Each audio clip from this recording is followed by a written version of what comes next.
Hello friends, welcome back to cinema explainer. ഇന്ന് നമ്മൾ 2014 പുറത്തിറങ്ങിയ ദി മോർണിംഗ് ഗ്രേവ് എന്ന സിനിമയെ കുറിച്ചിട്ടാണ് നോക്കാൻ പോകുന്നത്. സിനിമയിലേക്ക് കടക്കുന്നതിന് മുമ്പ് ഞാൻ എന്നും പറയുന്ന പോലെ ചാനൽ ഇതുവരെ സബ്സ്ക്രൈബ് ചെയ്യാതെയാണ് നിങ്ങൾ വീഡിയോ കാണുന്നതെങ്കിൽ ചാനലൊന്ന് സബ്സ്ക്രൈബ് ചെയ്ത് തൊട്ടടുത്തുള്ള ബെല്ലൈക്കൺ ഒന്ന് അമർത്തിയാൽ ഞങ്ങൾ അപ്ലോഡ് ചെയ്യുന്ന പുതിയ വീഡിയോസ് നിങ്ങൾക്കരികിലേക്ക് ഉടൻ തന്നെ എത്തുന്നതായിരിക്കും. സോ നമുക്ക് ഒട്ടും സമയം കളയാതെ സിനിമയിലേക്ക് കടക്കാം. സിനിമയുടെ തുടക്കത്തിൽ സ്കൂൾ കഴിഞ്ഞ് ട്രെയിനിൽ പോകുന്ന നമ്മുടെ നായകനെയാണ് കാണിക്കുന്നത്. ഇവനാണ് സിനിമയിലെ നായകൻ. നായകനെ കുറിച്ച് പറയുകയാണെങ്കിൽ അവന് പ്രേതങ്ങളെ കാണാനുള്ള ശക്തിയുണ്ട്, എങ്കിലും അവൻ അത് പുറത്ത് കാണിക്കില്ല. അത് കൂടാതെ നമ്മുടെ നായകന്റെ അച്ഛനും അമ്മയും വിദേശത്ത് സ്ഥിര താമസമാക്കിയിരിക്കുകയാണ്. ഇപ്പോൾ ഈ നഗരത്തിൽ നമ്മുടെ നായകൻ തനിച്ചാണ് താമസിച്ച് പഠിക്കുന്നത്. അതുകൂടാതെ നമ്മുടെ നായകൻ ഇവിടെ താമസിക്കുന്നത് ഒട്ടും ഇഷ്ടമല്ല. സ്വന്തം നാട്ടിൽ പോയി പഠിക്കാനാണ് അവൻ ആഗ്രഹിക്കുന്നത്. ഇങ്ങനെ ഇരിക്കുന്ന നമ്മുടെ നായകന്റെ കയ്യിൽ ഒരു ചെയിൻ ഉണ്ട്. ഏതെങ്കിലും ഒരു പ്രേതം അവന്റെ അടുത്തേക്ക് വന്നാൽ ആ ചെയിനിലെ ഡോളർ താനെ കറങ്ങാൻ തുടങ്ങും. അതുവഴി ഇവിടെ ഒരു പ്രേതം ഉണ്ടെന്ന് നായകൻ തിരിച്ചറിയും. ഇപ്പോൾ അവൻ ട്രെയിനിൽ പോകുമ്പോൾ ചെയിൻ കറങ്ങാൻ തുടങ്ങുന്നു. അങ്ങനെയെങ്കിൽ അടുത്ത് എവിടെയോ ഒരു പ്രേതമുണ്ട്. അവൻ ചുറ്റും നോക്കുമ്പോൾ ഒരു സ്ത്രീയുടെ അടുത്തൊരു പ്രേതം നിൽക്കുന്നുണ്ട്. നായകന് പ്രേതങ്ങളെ കാണാനുള്ള ശക്തി ഉണ്ടെങ്കിലും പ്രേതങ്ങൾക്ക് എനിക്ക് ഈ ശക്തി ഉണ്ടെന്ന് അറിയരുത് എന്ന് കരുതി അവൻ വളരെ ശ്രദ്ധാലുവായിരിക്കും. കാരണം ഒരു പക്ഷെ പ്രേതത്തിന് നമ്മുടെ നായകനെ കുറിച്ച് അറിയാൻ കഴിഞ്ഞാൽ അവർ നായകനെ പിന്തുടർന്ന് സഹായം ചോദിക്കാൻ തുടങ്ങും. അതുകൊണ്ടാണ് പ്രേതത്തെ കണ്ടാലും കാണാത്ത ഭാവത്തിൽ അവൻ ഒഴിഞ്ഞു മാറുന്നത്. ഇവിടെ ഒരു പ്രേതം ഉണ്ടല്ലോ, അപ്പോൾ ആ പ്രേതം നമ്മളെ കാണരുത് എന്ന് പറഞ്ഞ് തിരിഞ്ഞിരിക്കുമ്പോൾ അവിടേക്ക് നമ്മുടെ നായകന്റെ സ്കൂളിലെ കുറച്ച് കുട്ടികൾ വന്ന് നായകനെ കളിയാക്കി നിനക്ക് പ്രേതങ്ങളെ കാണാനുള്ള ശക്തി ഉണ്ടല്ലോ എന്ന് പറഞ്ഞ് ശബ്ദം ഉണ്ടാക്കി അവിടെ നിന്ന് പോവാണ്. ഇതാ പ്രേതവും കേട്ടു. ഓ, നിനക്ക് പ്രേതങ്ങളെ കാണാനുള്ള ശക്തിയുണ്ടോ എന്ന് പറഞ്ഞ് നമ്മുടെ നായകന്റെ മുന്നിൽ വന്നിരിക്കുന്നു. ഇത് കണ്ടതും നായകൻ അയ്യോ, ആ പ്രേതം കാണരുത്, കണ്ടാൽ എന്നെ കുറിച്ച് അതിന് അറിയാൻ കഴിയും എന്ന് പറഞ്ഞ് അവിടെ ഇവിടെയെല്ലാം ചുമ്മാ നോക്കിക്കൊണ്ടിരിക്കുകയാണ്. പിന്നീട് അവന്റെ സ്റ്റോപ്പ് വന്നതും ഇറങ്ങി വേഗത്തിൽ വീട്ടിലേക്ക് പോന്നു. പോകുമ്പോഴും അവൻ പേടിച്ച് അയ്യോ, എന്നെ ഈ പ്രേതം പിന്തുടരൂ എന്ന് പറഞ്ഞ് ചെയിനിലെ ഡോളറിനെ നോക്കിക്കൊണ്ടിരിക്കുകയാണ്. ഒടുവിൽ അവൻ അവന്റെ വീട്ടിലെത്തുന്നുണ്ട്. നല്ല കാര്യം, ആ പ്രേതത്തിൽ നിന്ന് രക്ഷപ്പെട്ടു എന്ന് പറഞ്ഞ് അവൻ വെള്ളം കുടിക്കുമ്പോൾ അവന്റെ തലയിൽ എന്തോ ഒരു ഭാരമുള്ളതുപോലെ തോന്നുന്നു. എന്താണെന്ന് മുകളിലേക്ക് നോക്കുമ്പോൾ ട്രെയിനിൽ വന്ന ആ പ്രേതം നമ്മുടെ നായകന്റെ മുകളിലിരിക്കുകയാണ്. കണ്ടുപിടിച്ചോ, ശരി, ഞാൻ നിനക്ക് എന്ത് ചെയ്യണം എന്ന് ചോദിക്കുമ്പോൾ ആ പ്രേതം നമ്മുടെ നായകനോട് ഒരു സഹായം ചോദിക്കുന്നു. എന്താണ് സഹായം എന്ന് വെച്ചാൽ, ഈ പ്രേതമായിരിക്കുന്ന പെൺകുട്ടിയെ ആരോ കൊലപ്പെടുത്തി ഒരിടത്ത് കുഴിച്ചിട്ടിരുന്നു. ആ സ്ഥലം നീ പോലീസിന് കാണിച്ചു കൊടുക്കുക എന്ന രീതിയിൽ പറഞ്ഞ് നമ്മുടെ നായകനോട് സഹായം ചോദിക്കുന്നു. നമ്മുടെ നായകനും വേറെ വഴിയില്ലാതെ ശരി, ചെയ്തു കളയാന്ന് പറഞ്ഞ് ആ പ്രേതത്തെ സഹായിക്കുന്നു. അങ്ങനെ ആ പ്രേതത്തിന്റെ മൃതദേഹം എവിടെയാണ് കുഴിച്ചിട്ടിരിക്കുന്നതെന്ന് പോലീസിനെ അറിയിക്കുന്നു. അടുത്ത സീനിൽ പോലീസ് ആ മൃതദേഹം കുഴിച്ചെടുക്കുന്നുണ്ട്. ആ പ്രേതം അടുത്തിരുന്ന് ഉറക്കെ കരയുന്നുണ്ട്. ഇത് നമ്മുടെ നായകൻ നോക്കിക്കൊണ്ടിരിക്കുന്നു. പിന്നീട് ശരി, ഈ നാട്ടിൽ നിൽക്കരുത്, നിറയെ പ്രേതങ്ങളാണ് എന്ന് പറഞ്ഞ് അവന്റെ അങ്കിളിനെ വിളിക്കുകയാണ്. നായകന്റെ അങ്കിൾ എവിടെയാണ് താമസിക്കുന്നതെന്ന് ചോദിച്ചാൽ നായകന്റെ ഗ്രാമത്തിലാണ്. അതുകൊണ്ട് അങ്കിളിനെ വിളിച്ച് എനിക്ക് ഈ നാട്ടിൽ നിൽക്കുന്ന ഇഷ്ടമല്ല, ഞാൻ നമ്മുടെ സ്വന്തം നാട്ടിലേക്ക് വരാൻ പോവാണ്, എനിക്കിവിടെ നിൽക്കുന്നത് ഒട്ടും ഇഷ്ടമല്ല എന്നൊക്കെ പറയുമ്പോൾ എന്താ ഇങ്ങോട്ടേക്ക് വരാൻ പോവാണോ, ഇവിടേക്ക് വരുമൊന്നും വേണ്ട, നിനക്ക് ഓൾറെഡി പ്രേതങ്ങളെ കാണാനുള്ള ശക്തിയുണ്ട്, എനിക്കും ആ പ്രേതങ്ങളെ കാണാനുള്ള ശക്തി ഉള്ളത് കൊണ്ട് ഒരുപാട് പ്രേതങ്ങൾ ഈ സ്ഥലത്തേക്ക് വരും, അതുകൊണ്ട് നീയൊന്നും വരണ്ട എന്ന് പറയാണ്. ഇല്ലില്ല, ഞാൻ ഓൾറെഡി ഈ സ്കൂളിൽ നിന്ന് TC എല്ലാം വാങ്ങി, ഞാനിപ്പോൾ നാട്ടിലേക്ക് യാത്ര തിരിക്കാൻ പോവാണെന്ന് പറഞ്ഞിട്ട് ഒരു ചെറിയ പെൺകുട്ടിയുടെ പേര് പറഞ്ഞ് അവരുടെ കുടുംബത്തിന് എങ്ങനെയുണ്ടെന്ന് അന്വേഷിക്കുന്നു. ഉടനെ നായകന്റെ അങ്കിൾ ഓ, ആ പെൺകുട്ടിയോ, ആ സംഭവം നടന്നിട്ട് കുറേ ആയില്ലേ, എനിക്കതിനെക്കുറിച്ച് അറിയില്ല എന്ന രീതിയിൽ പറയാണ്. അങ്ങനെ നമ്മുടെ നായകൻ അവന്റെ നാട്ടിലേക്ക് എത്തുന്നു. ബസ്സിലിരിക്കുമ്പോൾ പുറത്തൊരു പ്രേതം നിൽക്കുന്നുണ്ട്. ഇവളാണ് ഈ സിനിമയിലെ നായിക. നായികയെ നമ്മുടെ നായകൻ കാണുന്നുണ്ട്. അവളെ കണ്ടതും പ്രേതമാണെന്ന് തിരിച്ചറിയുന്നു. എങ്കിലും ശരി, ആ പെൺകുട്ടിയെ നോക്കരുത്, നോക്കിയാൽ എൻ്റെ അടുത്ത് വന്ന് സഹായം ചോദിക്കുമെന്ന് പറഞ്ഞ് കാണാത്ത ഭാവത്തിൽ ബസ്സിനോട് ഇരിക്കുകയാണ്. ഇത് നമ്മുടെ നായിക കണ്ട് ചിരിക്കുന്നുണ്ട്. പിന്നീട് നമ്മുടെ നായകൻ നേരെ അവന്റെ അങ്കിളുടെ വീട്ടിലേക്ക് എത്തുന്നുണ്ട്. വീട്ടിൽ വന്നതും പറഞ്ഞ കേൾക്കാതെ വന്നല്ലോ, ശരി വാ എന്ന് പറഞ്ഞ് നായകനെ വീടിനുള്ളിലേക്ക് കൂട്ടിക്കൊണ്ടു പോകുന്നു. അങ്കിളിനെ കുറിച്ച് പറയുകയാണെങ്കിൽ ഇദ്ദേഹത്തിന് പ്രേതങ്ങളെ കാണാനുള്ള ശക്തി ഉണ്ടെങ്കിലും ഇദ്ദേഹം വളരെ ഭീരുവാണ്. പ്രേതങ്ങളെ കണ്ടാൽ പേടിക്കും. അതുകൊണ്ട് വീടിന് പുറത്ത് പോലും ഇറങ്ങാറില്ല എന്ന് കണ്ടാൽ അറിയാം. ഇത് കട്ട് ചെയ്ത് കാണിക്കുമ്പോൾ ഈ ഗ്രാമത്തിലെ സ്കൂളിൽ നമ്മുടെ നായകൻ ചേർന്നിരിക്കുകയാണ്. സ്കൂളിലെ ടീച്ചർ എല്ലാ വിദ്യാർത്ഥികൾക്കും നായകനെ പരിചയപ്പെടുത്തി കൊടുക്കുന്നു. അതിനുശേഷം നമ്മുടെ നായകൻ അവന്റെ സീറ്റിലേക്ക് പോവാണ്. ഇങ്ങനെ ഇരിക്കെ എല്ലാ സ്കൂളിലും ഏതെങ്കിലും ഒരു റൗഡി സംഘം ഉണ്ടാവുമല്ലോ. അതുപോലെ ഈ ക്ലാസ്സിൽ 5 പേരുള്ള ഒരു റൗഡി സംഘമുണ്ട്. ഇതിൽ ഇവളാണ് റൗഡി പെണ്ണ്. ഈ സിനിമയിൽ ഇവനെ നമുക്ക് റൗഡി പയ്യൻ എന്ന് വിളിക്കാം. ആ റൗഡി പെണ്ണ് നമ്മുടെ നായകന്റെ അടുത്ത് വന്നിട്ട് എന്താടാ നിനക്ക് ഇത്രയും സുന്ദരനായിരിക്കുന്നത്, സിറ്റിയിൽ നിന്ന് വന്നാൽ ഇത്രയും സുന്ദരനായിരിക്കോ എന്നൊക്കെ പറഞ്ഞ് നായകനോട് ഭയങ്കരമായി സംസാരിക്കാൻ തുടങ്ങുന്നു. ഇത് ആ റൗഡി പയ്യനെ ഒട്ടും ഇഷ്ടപ്പെടുന്നില്ല.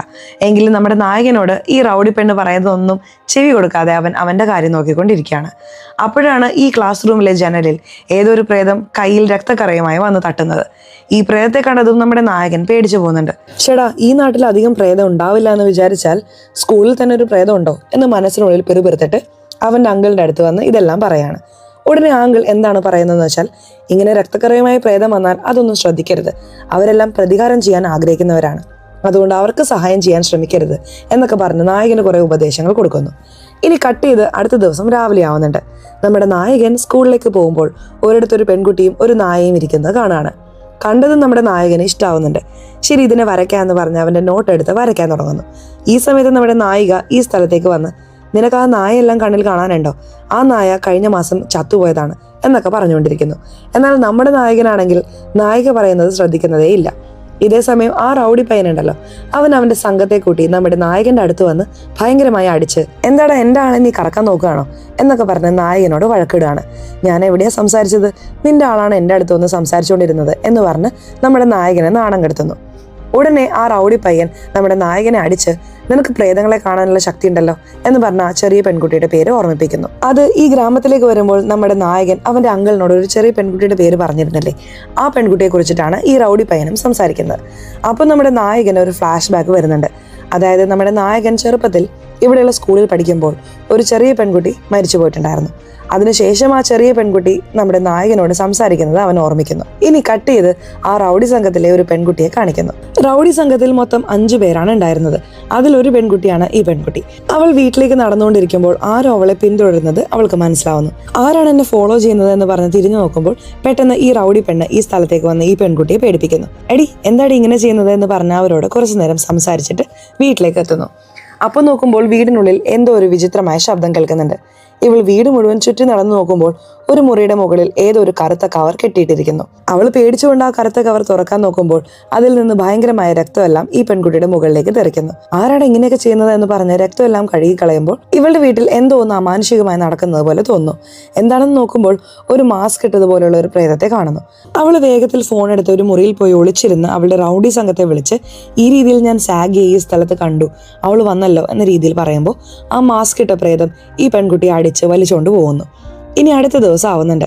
നമ്മുടെ നായകൻ സ്കൂൾ ഗ്രൗണ്ടിൽ ഇരിക്കുമ്പോൾ നായികയുടെ പ്രേതം നമ്മുടെ നായകന്റെ അടുത്ത് വന്നിരിക്കുകയാണ്. എന്നാൽ നായകനാണെങ്കിൽ നായികയെ ശ്രദ്ധിക്കുകയേ ചെയ്യുന്നില്ല. അപ്പൊ നമ്മുടെ നായിക, എന്താണ് എന്നോട് സംസാരിക്കാത്തത്, എന്താണ് എന്നെ ശ്രദ്ധിക്കാത്തത്, ഞാൻ നിന്നോട് ഒരു സഹായവും ചോദിക്കില്ല എന്നൊക്കെ പറയാണ്. എന്താ എൻ്റെ അടുത്ത് സഹായം ചോദിക്കില്ലെന്നോ? സത്യമായിട്ട് എൻ്റെ അടുത്ത് പ്രതികാരം ചെയ്യണം എന്നൊക്കെയുള്ള സഹായം ചോദിക്കില്ലല്ലോ എന്ന് പറഞ്ഞ് സന്തോഷത്തോടെ നായികയോട് സംസാരിക്കാൻ തുടങ്ങുന്നു.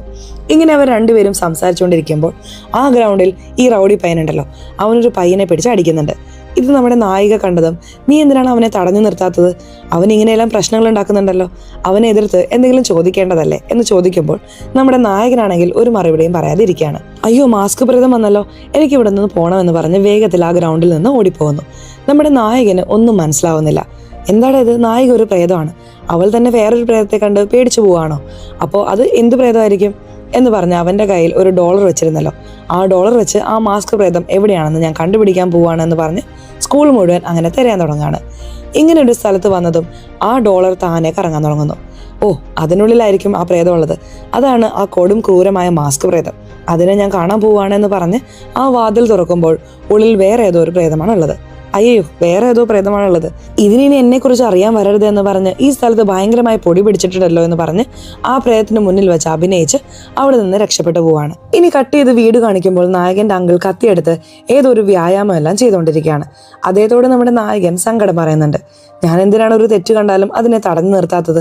ഈ രീതിയിൽ ഞാൻ ആ ചെറിയ പെൺകുട്ടിയെ സഹായിക്കാതെ വിട്ടതുകൊണ്ടാണ് ഞാൻ ഇത്രയും വർഷമായി വിഷമിച്ചുകൊണ്ടിരിക്കുന്നത് എന്ന് പറഞ്ഞ് സങ്കടപ്പെടുമ്പോൾ നായകന്റെ അങ്കിളും, അതിനെക്കുറിച്ചിട്ടൊന്നും നീ ഓർത്ത് വിഷമിക്കേണ്ട, ആ ചെറിയ പെൺകുട്ടിയെ കൊലപ്പെടുത്തിയവരെ എല്ലാവരും കണ്ടുപിടിച്ചല്ലോ, എന്തിനാണ് ഇനി അതിനെക്കുറിച്ച് ഓർത്ത് വിഷമിക്കുന്നത് എന്ന് പറഞ്ഞ് നായകനെ സമാധാനിപ്പിച്ചിട്ട് വ്യായാമം ചെയ്തുകൊണ്ടിരിക്കുമ്പോൾ അവരുടെ വീടിന് മുകളിൽ ഒരു പ്രേതം ഇരിക്കുന്നുണ്ട്. അതും നായകന്റെ അങ്കിളിനെ സൈറ്റ് അടിച്ചുകൊണ്ടിരിക്കുകയാണ്. നമ്മുടെ അങ്കിളും ആ പ്രേതത്തെ കണ്ട് എന്താടാ ഇത് എന്ന് പറഞ്ഞ് അദ്ദേഹത്തിന്റെ പണി നോക്കാൻ തുടങ്ങുന്നു. ഇനി കട്ട് ചെയ്ത് അടുത്ത ദിവസം ആവുന്നുണ്ട്. നമ്മുടെ നായകൻ നായികയോട് സംസാരിച്ചുകൊണ്ട് പോകുമ്പോൾ നായകനെ കുറിച്ച് ഒരുപാട് ചോദിക്കാൻ തുടങ്ങുന്നുണ്ട്. അപ്പോഴാണ് നമ്മുടെ നായകൻ അവൻ ആദ്യം കണ്ട പ്രേതത്തെക്കുറിച്ച് പറയാൻ തുടങ്ങുന്നത്. അതായത് ഇടയ്ക്കിടയ്ക്ക് നമ്മുടെ നായകൻ ഒരു ചെറിയ പെൺകുട്ടിയെ കുറിച്ച് സംസാരിക്കുമല്ലോ, ആ പെൺകുട്ടി നമ്മുടെ നായകൻ ചെറുപ്പമായിരിക്കുമ്പോൾ ഇവന്റെ സ്കൂളിൽ പഠിച്ച പെൺകുട്ടിയാണ്. ഒരു ദിവസം ഒരുത്തൻ ആ ചെറിയ പെൺകുട്ടിയെ വെള്ളത്തിൽ മുക്കി കൊലപ്പെടുത്തുന്നു. പോലീസ് എല്ലാവരും ആ പെൺകുട്ടിയെ തിരയാൻ തുടങ്ങുമ്പോഴാണ് നമ്മുടെ നായകന്റെ കണ്ണിൽ ആ ചെറിയ പെൺകുട്ടിയുടെ രൂപം കാണുന്നത്. അത് നമ്മുടെ നായകനോട്, ഈ സ്ഥലത്താണ് എൻ്റെ മൃതദേഹം ഉള്ളത്, പോലീസിനോട് പറ എന്ന് പറഞ്ഞുകൊണ്ട് നമ്മുടെ നായകനും അതുപോലെ പറഞ്ഞ് പോലീസ് ആ ചെറിയ പെൺകുട്ടിയുടെ മൃതദേഹം കണ്ടുപിടിക്കുന്നു. എന്നാൽ അതിനുശേഷം ആ ചെറിയ പെൺകുട്ടിയുടെ പ്രേതം, എന്നെ കൊലപ്പെടുത്തിയത് ഇവനാണ്, ഇവനെ പോലീസിനോട് പറഞ്ഞു കൊടുക്ക് എന്ന രീതിയിൽ പറയാണ്.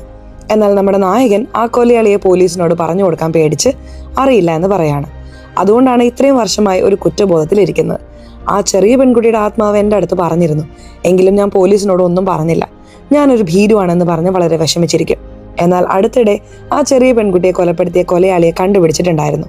അതുകൊണ്ട് നേരെ നമ്മുടെ നായകൻ ആ ചെറിയ പെൺകുട്ടിയുടെ വീട്ടിലേക്ക് പോകുന്നു. അവിടെ വന്നതും ആ ചെറിയ പെൺകുട്ടിയുടെ അച്ഛനെ കണ്ട് വളരെ വിഷമിക്കാൻ തുടങ്ങുകയാണ്.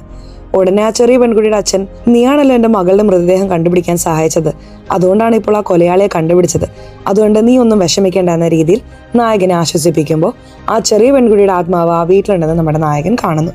നമ്മുടെ നായകനെ നോക്കി അത് ചിരിച്ചുകൊണ്ട് ടാറ്റ പറയുന്നുണ്ട്. നമ്മുടെ നായകനും ആനന്ദ കണ്ണീരിൽ ആ ചെറിയ പെൺകുട്ടിക്ക് ടാറ്റ പറയുന്നു. അപ്പോഴാണ് നമ്മുടെ നായകൻ ആ കുറ്റബോധത്തിൽ നിന്ന് പുറത്തു വരുന്നത്. അതിനുശേഷം നമ്മുടെ നായികയും നായകനും നന്നായി ക്ലോസ് ആയി ഇടപഴകാൻ തുടങ്ങുന്നു. അങ്ങനെ പതിയെ പതിയെ പ്രണയിക്കാനും തുടങ്ങുന്നു. ഇനി കട്ട് ചെയ്ത് സ്കൂള് കാണിക്കുന്നു. രാത്രിയിൽ ആ റൗഡി സംഘത്തിലെ ഒരു പയ്യനും ഒരു പെൺകുട്ടിയും തനിച്ചവിടെ സമയം ചെലവഴിക്കുന്നു. അപ്പോൾ ആ പെൺകുട്ടി, ഞാൻ റെസ്റ്റ് റൂമിൽ പോയിട്ട് വരാമെന്ന് പറഞ്ഞ് റെസ്റ്റ് റൂമിലേക്ക് പോവാണ്. ഈ പയ്യനും ശരി എന്ന് പറഞ്ഞ് ആ ടേബിളിൽ കിടക്കാണ്. അപ്പോൾ എന്തോ ഒരു വിചിത്രമായ ശബ്ദം ഇവന് കേൾക്കുന്നുണ്ട്.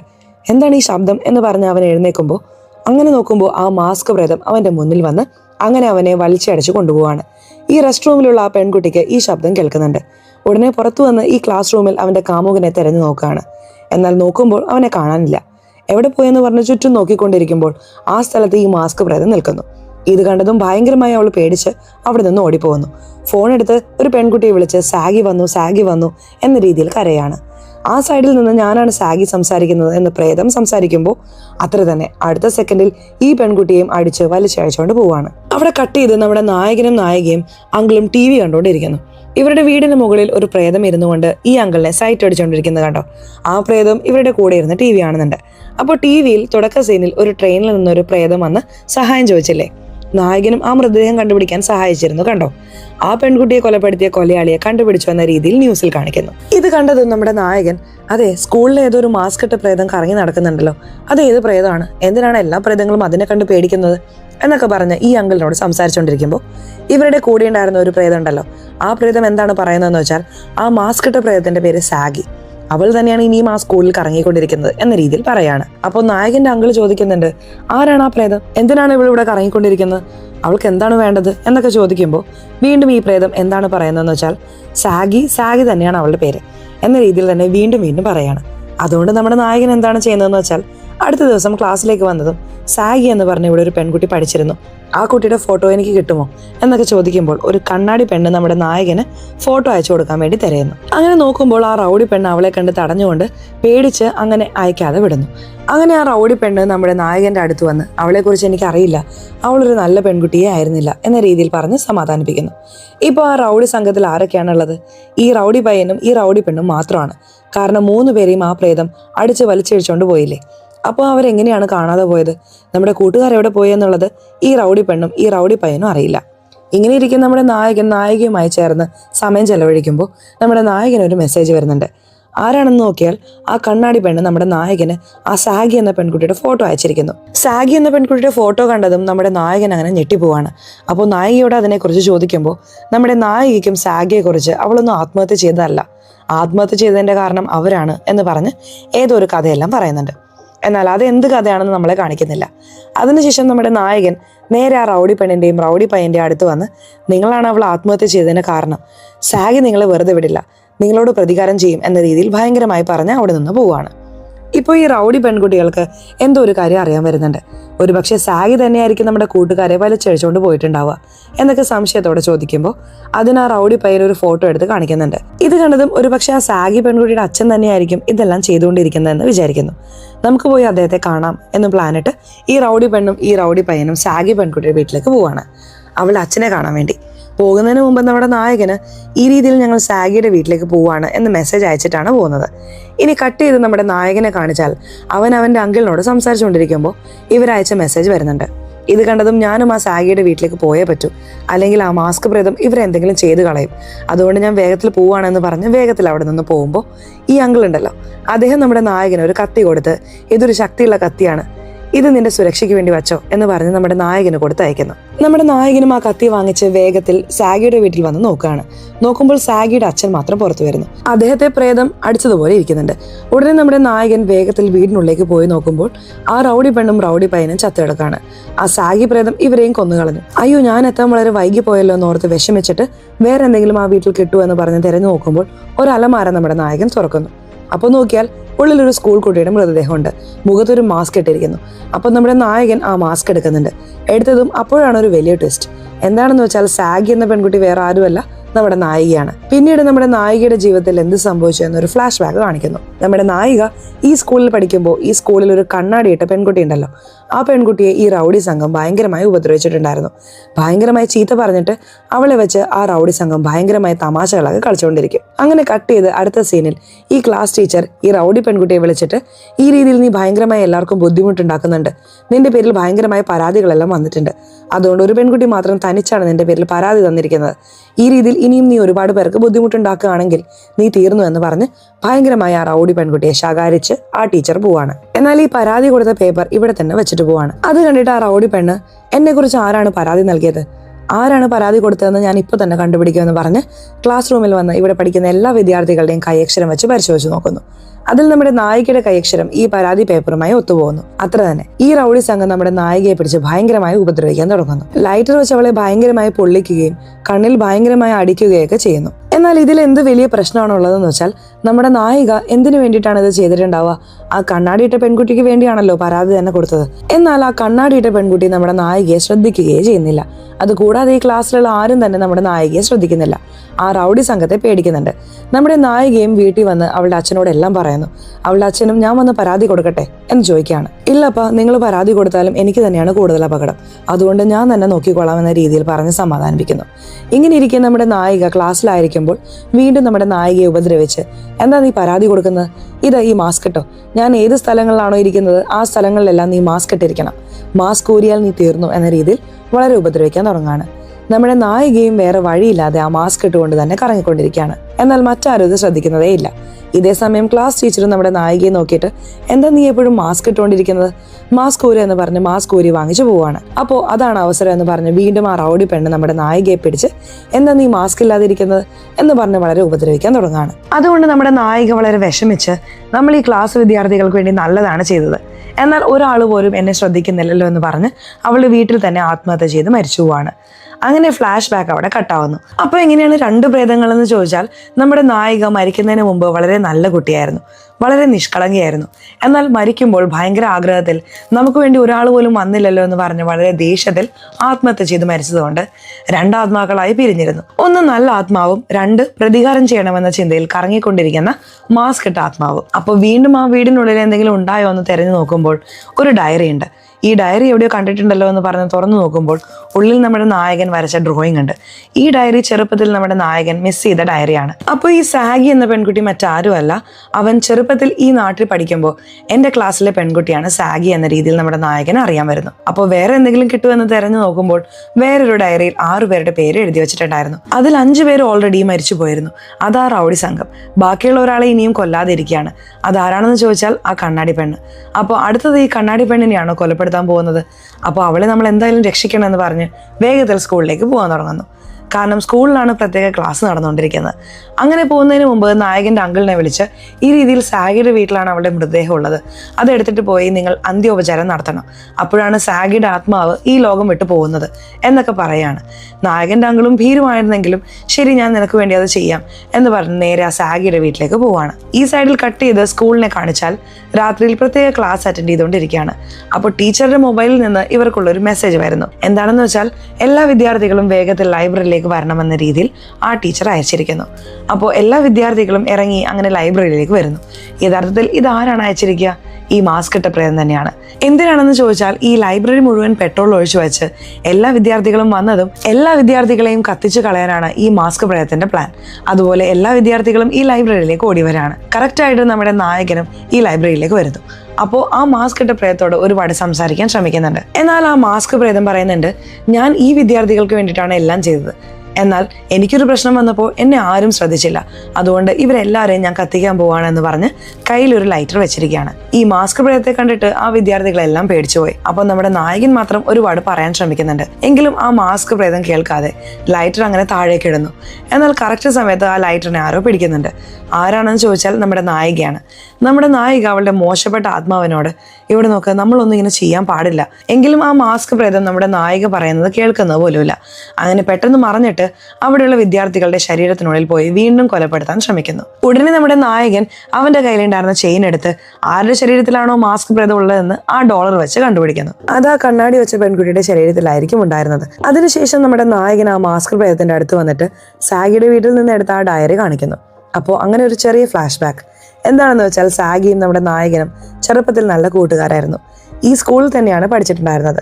ഒരു ദിവസം നമ്മുടെ നായകന് പ്രേതങ്ങളെ കാണാനുള്ള ശക്തി വന്ന് ഒരു ചെറിയ പെൺകുട്ടിയുടെ മൃതദേഹത്തെ കാണിക്കാൻ സഹായിച്ചിരുന്നല്ലോ. അന്ന് ഇവന്റെ കയ്യിലുണ്ടായിരുന്ന ഡയറി ഈ സ്കൂളിൽ തന്നെ മിസ് ചെയ്തിട്ട് പോകും. അപ്പോൾ ആ സാഗിയും നമ്മുടെ നായകന്റെ ഡയറി എടുത്ത്, ശരി നാളെ വരുമ്പോൾ നമുക്കിത് കൊടുത്തു കളയാം എന്ന രീതിയിൽ സുരക്ഷിതമായി എടുത്തു വെച്ചിട്ടുണ്ടായിരുന്നു. എന്നാൽ അടുത്ത ദിവസം മുതൽ നമ്മുടെ നായകൻ സ്കൂളിൽ വന്നിട്ടുണ്ടായിരുന്നില്ല.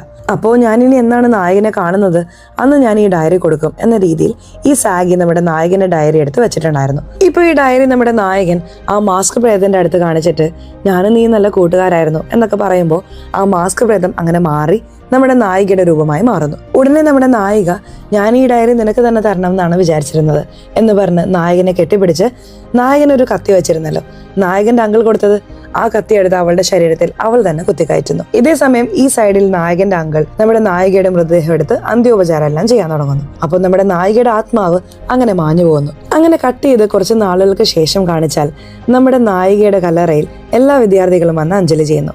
നമ്മുടെ നായകൻ മാത്രം ഉറക്കെ കരയുന്നുണ്ട്. ഇനി കട്ട് ചെയ്ത് 5 വർഷത്തിന് ശേഷം കാണിച്ചാൽ നമ്മുടെ നായകൻ ജോലിക്ക് പോകാൻ തുടങ്ങാണ്. ഇതേ സമയം നായകന്റെ അങ്കിൾ ഉണ്ടല്ലോ, അദ്ദേഹത്തെ ഒരു ആത്മാവ് സൈറ്റ് അടിച്ചുകൊണ്ടിരിക്കുന്നത് കണ്ടോ. ആ ആത്മാവും ഈ അങ്കിളും കളിച്ചുകൊണ്ടിരിക്കുകയാണ്.